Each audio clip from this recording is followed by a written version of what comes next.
বিসমিল্লাহির রহমানির রহিম।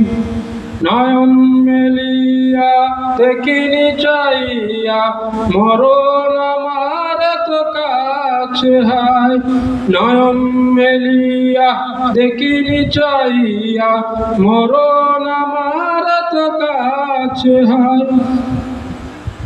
সকাল পুরালো বেলা ঘোরালো, সকাল পুরালো বেলা ঘোরালো, কেমন করে দিন চলে যায়। নয়ন মেলিয়া দেখিনি চাইয়া মরণ আমার তো কাছে হয়। যদি বন্ধুরা গজলটা ভালো লাগে তাহলে লাইক শেয়ার কমেন্ট দিবেন, দয়া করে একটা ফলো দিয়ে দিবেন। সবাই সুস্থ থাকবেন এই কামনা করে আজকে পর্যন্ত রেখে দিলাম। আল্লাহ হাফেজ।